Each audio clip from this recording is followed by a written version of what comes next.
Hello, my lovely PowerCats, and welcome back to Seers Isle. Today we'll be doing Chapter 3, Oaks. Now, where we last left off, I made a bad decision, and it cost Jennifer her life or her soul, whatever happened to her. The Seers took her. We don't know if she's dead, alive.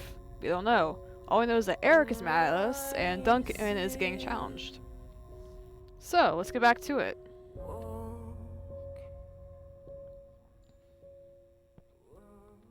She shrugs and hurries to catch up to the rest of the line. Chapter 3. Oaks. That's ominous. The outskirts of the forest, which seemed so unattainable the night before, are much closer. I watched them penetrate the ancient oaks under a dense canopy of twisted branches and knotted roots.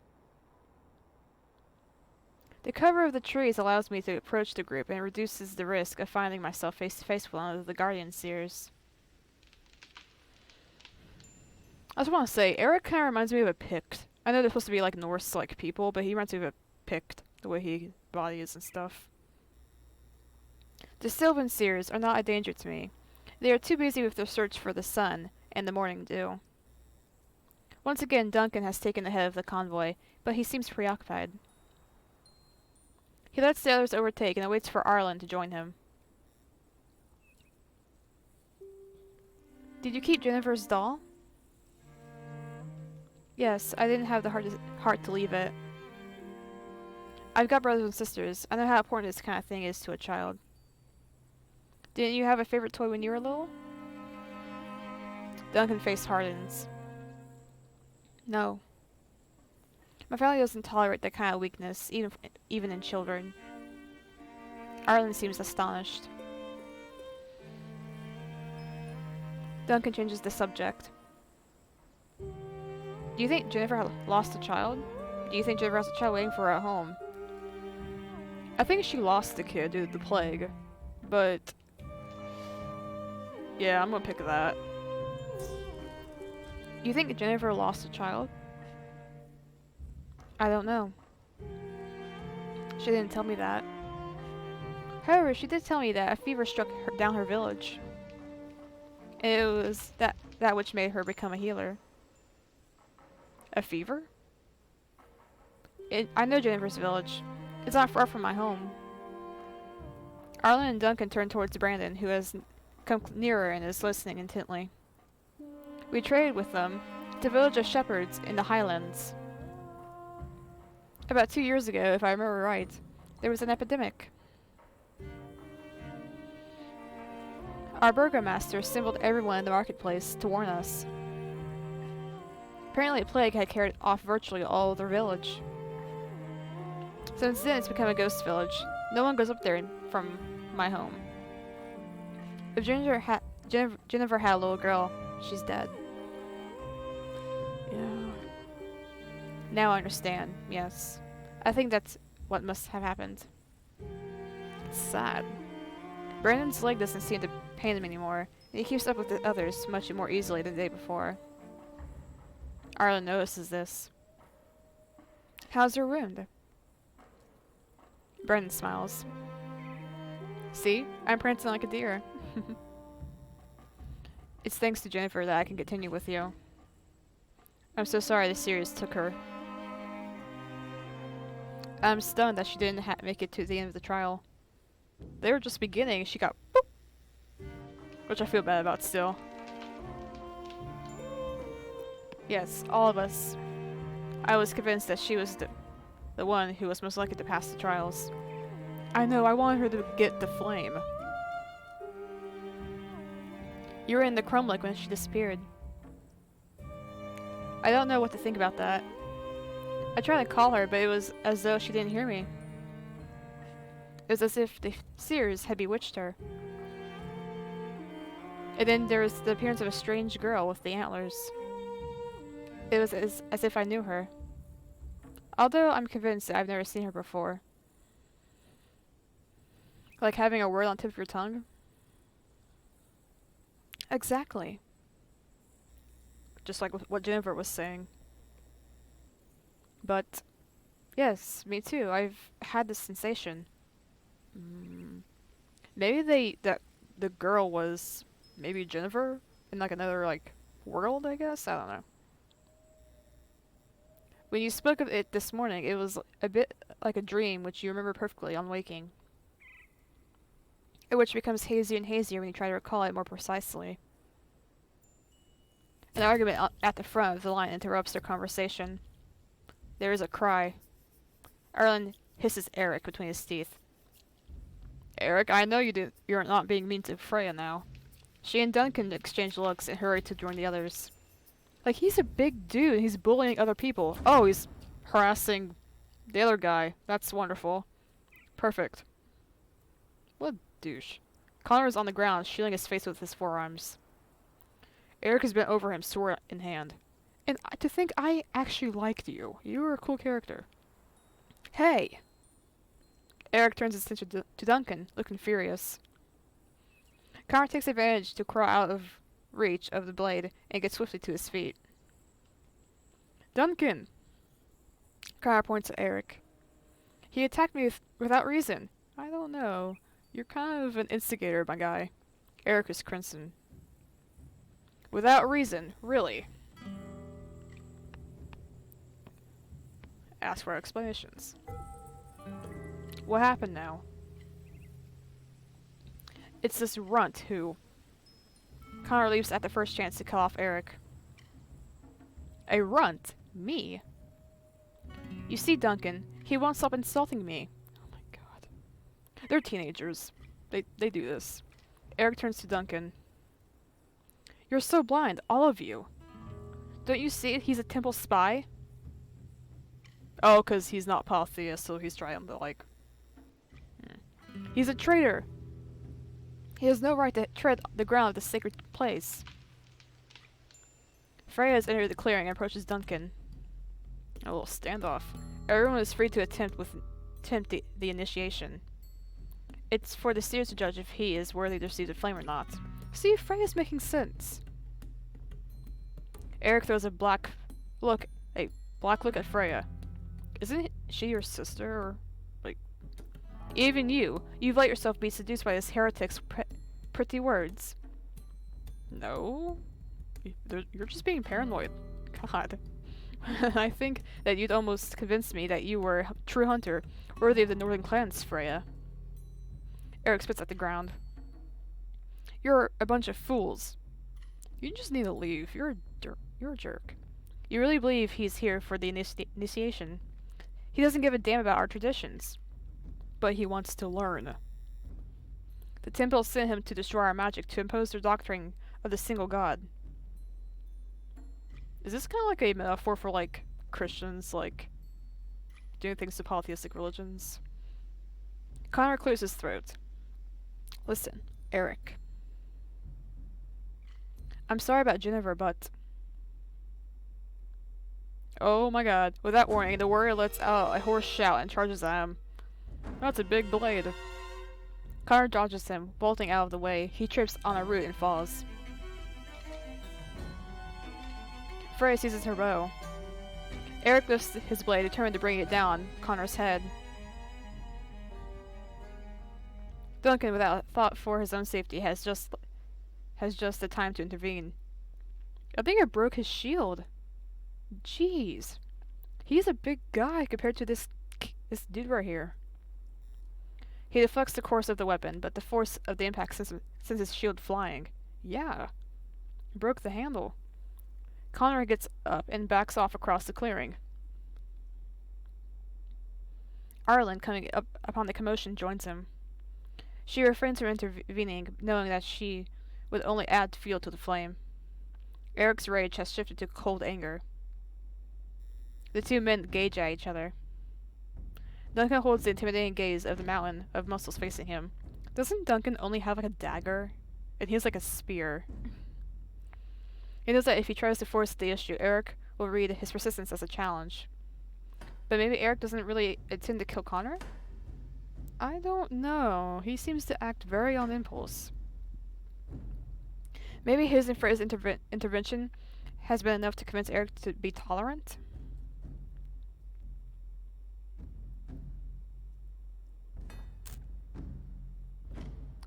I'm gonna let him pass just because he...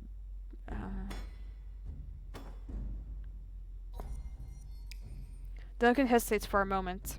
Oh, there's a chick. I try with all my power to impose my will on him. But this time, he does not permit it. He pushes me from his mind and plants his feet more firmly. Duncan decides that he cannot take the risk of leaving Connor to Northern Warrior's mercy. He is determined to fight. Duncan, get out of my way. Duncan clenches his hand around the hilt of his sword. The two men eye each other. He knows that Erik has taken his decision. No matter what happens, blood will be spilled. Anything else would be a dishonor for him and his clan. Erik lets out a thunderous laugh. So be it. If you really want to lose your life for some scurry and temple louse, it's your choice. Freya, who had drawn her bow, seeing that the situation was changing into a single combat, lowers her weapon and waits for the conclusion. Duncan grits his teeth. He knows that he is not his adversary's equal, but he cannot turn back. Erik lifts his blade, sweeps it at Duncan's right side, trying a backhand strike. Duncan counters the cut with his sword, but the impact is too powerful. It slams him to the floor. Erik has an amused smile. He lets Duncan get up before striking again. This time Duncan... Oh, he's smiling! This time Duncan holds his own and retaliates, attacking with the point of his sword. Erik dodges with a sidestep. The two men slash at each other again and again. Erik is not even out of breath, but Duncan is tiring fast. If I don't intervene, the outcome is clear. Erik will kill Duncan and then attack Connor. If Freya interferes, she will probably suffer the same fate. He's a big guy. I must do something to avoid this bloodbath.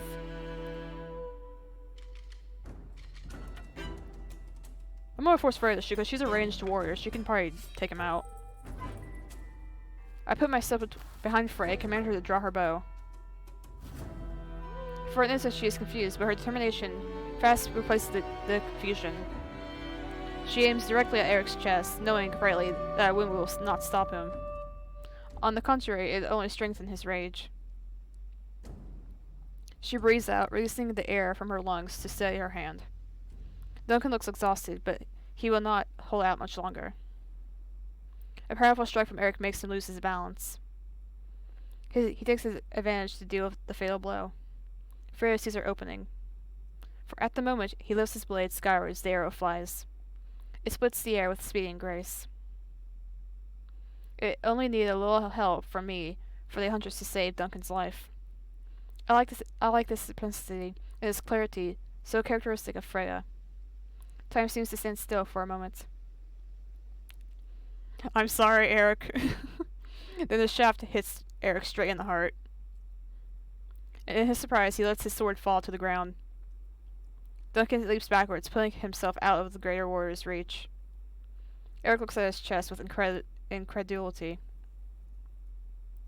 as if for the first time the possibility of defeat has crossed his mind. Oh. He falls to one knee. Blood gushes from his chest. He lifts his eyes to the sky, searching perhaps for a sign from the Seers.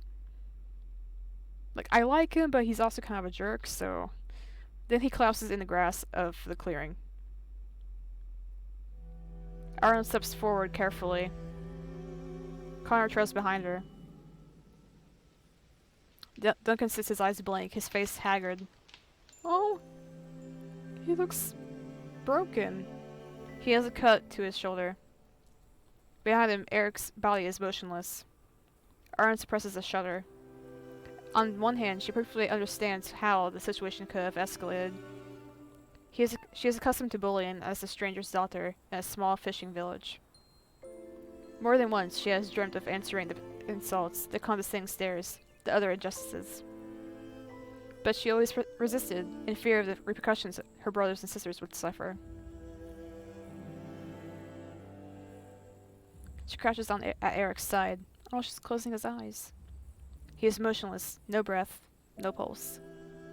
Erik can do nothing for him. She turns to Duncan to see if he needs aid. Arlen is so loving. She's so nice. She wishes that Jennifer were here. He has a gash on his shoulder, but it doesn't look deep. Connor finally speaks. I'm sorry. What happened? Arlen turns to Connor, her face annoyed. But just what exactly happened? We let you out of our sight for 2 minutes and... Arlen lets out a long sigh. Erik and I were at the front of the line. I didn't realize we were leaving you behind. He started picking up a quarrel when I'd done nothing to him. Really? You sure you did nothing to provoke him? Of course I didn't. I'm not stupid. I saw how fast things could have gotten out of hand that last night. Duncan rises with difficulty. His muscles must be sore after the fight with Erik. So be it. That said, I think it's about time you explained what you're doing here. What I'm doing here? I came to do my magical initiation, just like all of you. But why, though? You don't have a reason. His intentions doesn't matter, Duncan. It's the Seers who will judge. Duncan lifts an eyebrow, astonished. You don't want to know why a guy who doesn't even revere the same gods as we do risks his life to become a shaman?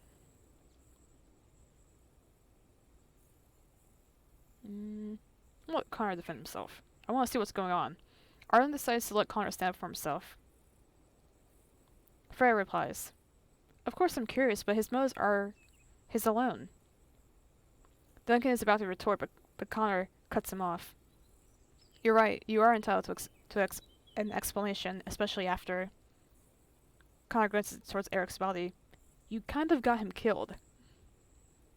Especially after what just happened. I'll be frank with you.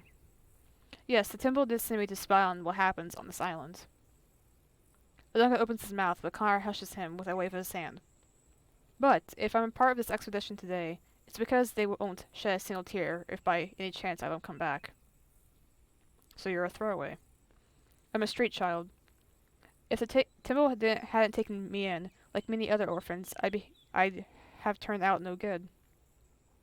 Or perhaps I'd have ended up getting myself killed by some other beggar, or by a hard winter. You've gotten to know me a bit by now. You must have realized I'm not cut out to be a priest, and even less to be a temple guard. That's why when they needed someone to send to the island, they chose you. Right. Because they didn't know what else to do with me. Okay. Let's imagine you passed initiation. What will you do with the knowledge and gifts which you will have received? Connor takes a deep breath. Honestly? I don't know. But if I understood correctly, the Seers will only let me take the sacred flame if I'm worthy. Exactly.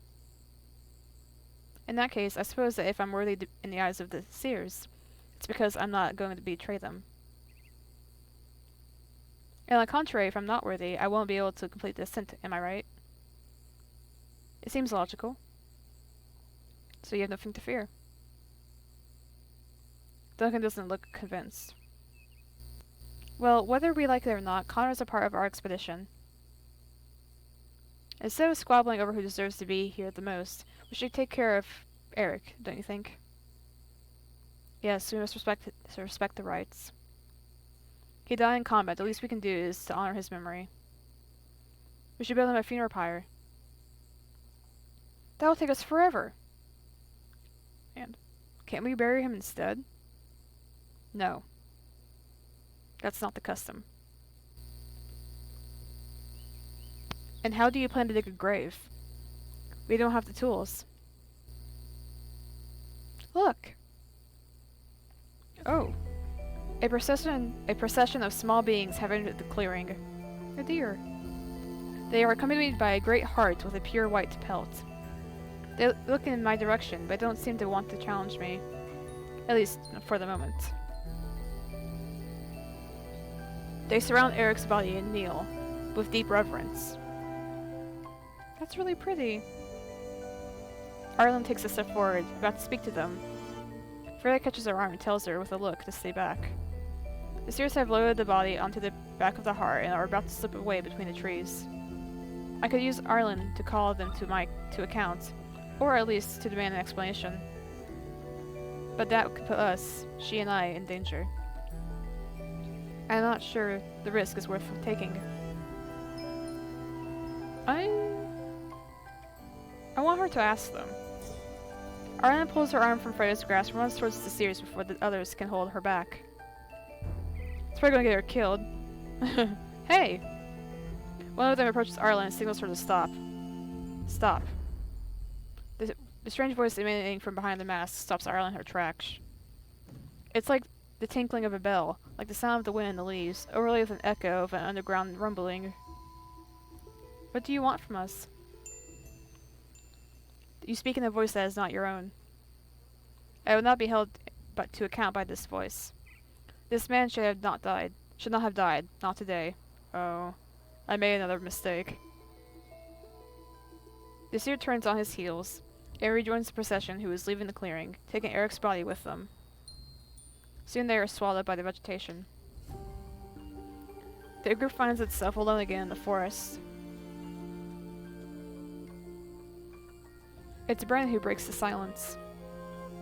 I love his design too. I give up. They turn to look at him shocked. What do you mean you give up?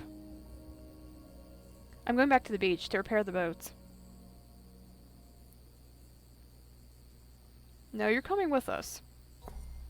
Arlen moves closer and puts a hand on Brandon's shoulder. You should continue with us. Brandon sighs. No, I'm sorry, but I've taken my decision. I almost turned back already after Jennifer. But this time it's too much for me. Will you manage to find your way back to the beach? Yes, I think so. There's what, a day and a half, 2 walks from maximum? If I follow the megaliths the other way, I should manage. We'll get you provisions for the way back. The group shared the remaining supplies with Brandon. There's enough left for this evening, but we'll need to hunt tomorrow. Arlen smiles. Or fish. There must be streams I bet I can catch a salmon or a trout. Brandon bursts out laughing. Well, at least you have what you need to get meat or fish. Think of me when you're tucking in. I still have to get by for 2 more days on dry bread and fruit. How will you cope when what we've given you runs out? Oh, don't worry. I know how the fish do. I'll wait for you as long as I can on the beach. The boat will be fit to take you back to the mainland if you come back. I certainly plan to come back. Arlen, Freya, and Duncan agree silently. Well, the day is already well underway. If I want to reach the beach by tomorrow evening, I mustn't dawdle. Duncan holds out his hand to Brandon, who grips it. Be careful. Arlen has tears in her eyes. Aww. Overwhelmed by emotion, she wraps Brandon in her arms and hugs him tight. She doesn't really like partings. Hey, gently. His ears are almost pointed, kind of. I already have a war wound in the calf. There's no need to break me a rib, too. Arlen giggles and dries her tears. Oh, she's blushing. Don't wait too long for us, okay? If we're not back in a week, you set sail, promise? Brandon nods. So there's nothing more for me to do except to wish you good luck. You be careful too. Brandon turns and starts back down the path. The 4 remaining members of the expedition watch him disappear between the trees. They stay a while in the clearing, waiting in tacit agreement in case Brandon changes his mind and returns. Then they continue their journey. Duncan is again at the head of the line. There are 4 of them now, when the day before on the boat, there had been they had been 7. It all seemed so distant already. He broods over the fight against Erik. What else could he have done? How he could have avoided this outcome? He realizes little by little that something is amiss. Freya is just behind him. He stops to let her join him. Freya? Yes? Can I ask you a question? Yes. Why did you shoot Erik earlier? Freya seems confused. I mean, you had relaxed your bow. According to custom, you shouldn't have intervened. It was single combat between Erik and me.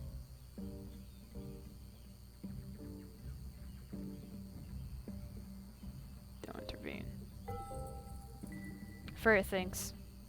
It's as if a hand guided my arrow.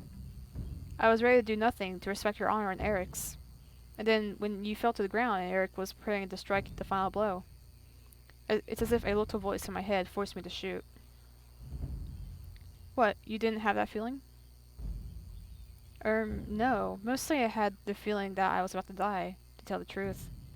Freya can't help smiling. No, I mean since you arrived on the island. You don't have the feeling that there's a little voice in your head telling you what to do, what to say?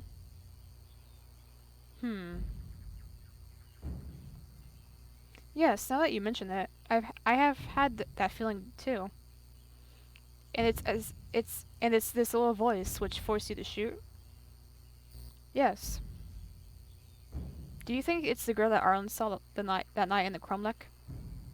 I hope I'm saying that word correctly. My instinct tells me yes, but I can't be sure. And yet I can't see who else it could be. I don't know. But I'm pretty sure it isn't coming from the Seers. Freya nods. Perhaps she wants me to survive? But why? Maybe she needs to. I don't know. Since we got here, I've had an empty feeling in my chest. I don't know why. Me too. As if I've lost something, but I can't remember what. They continue on their way in silence. They slope towards the foothills of the mountains is rising. The forest is becoming denser, thickets of brambles hem the path. Night begins to fall. Duncan turns to Freya. If you see a place to stop, let me know. It's getting late. I think I saw a clearing a bit higher up between the trees. Duncan checks that Arlen and Connor are still close behind before hurrying onward. Further on, the forest opens on a small clearing, bordered up the southeast quarter by a set of standing stones. In the center there are the remains of an old campfire. This looks ideal. Absolutely. This time we won't be short on wood. Duncan and Freya silently build a fire, while Arlen divides up 4 portions of what's left of their provisions. Is that all that's left? Yes, tomorrow we'll have to find food. We need to keep some rations for when we reach the uplands. I think there will be plenty of hunting while we're in the forest, but there will probably be fewer food sources as we get closer to the summit. Arlen agrees and makes the portions smaller.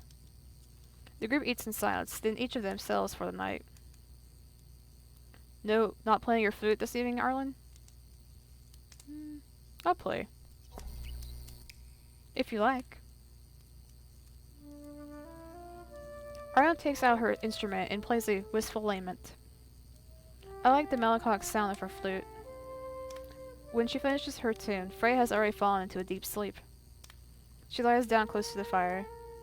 When all the group have succumbed to the fatigue of the road, I wander into the forest to pass the time until morning. The interlacing branches and brambles are claustrophobic. I need air.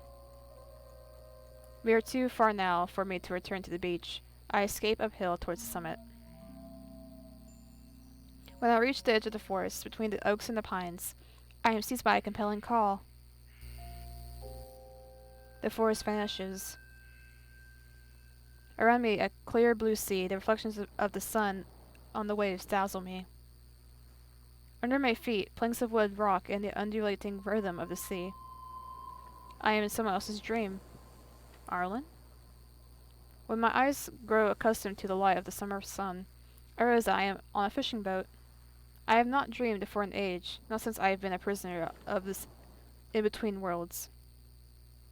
A multitude of forgotten sensations overwhelm my senses. The wind of the open sea in my hair with its salt smell, the warmth of the sun on my skin. I see Arlen's eyes in the mass of people who work, each at their post. She is at the stern, pulling up a net filled with silver fish. She sees me coming towards her. She smiles at me. Rowan? What are you doing here?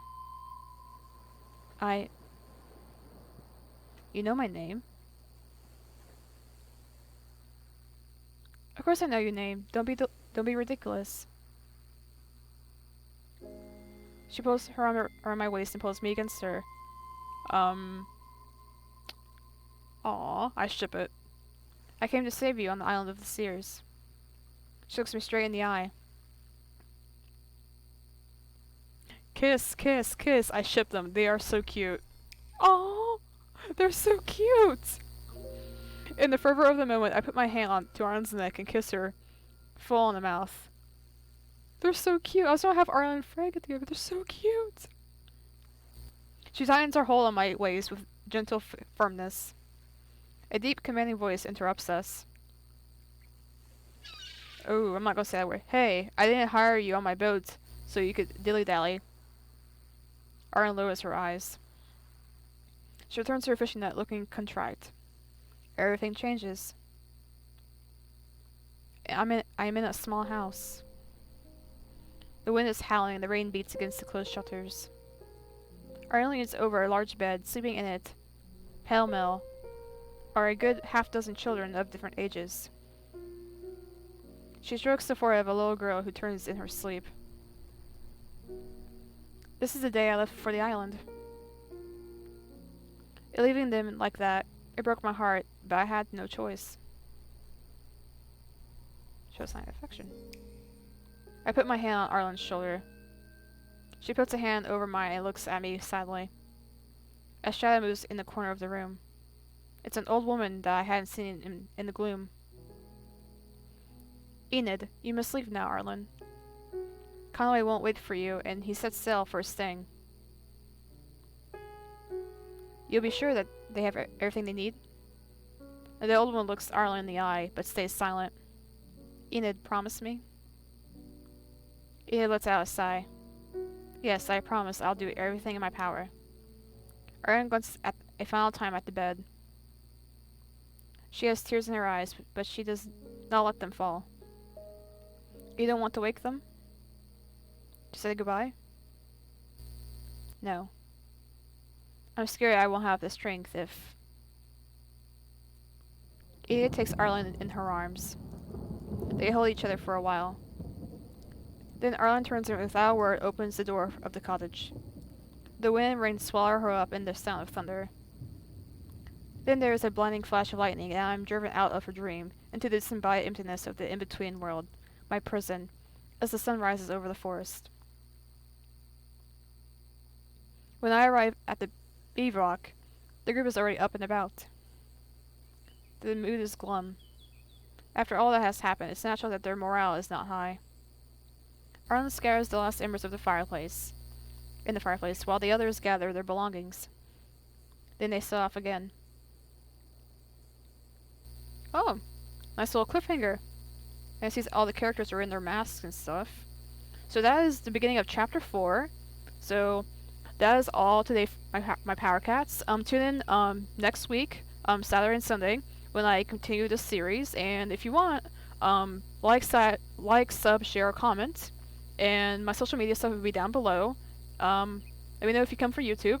I'll be more than happy to talk to you if you want. I'll see you in the next video, everyone. Goodbye.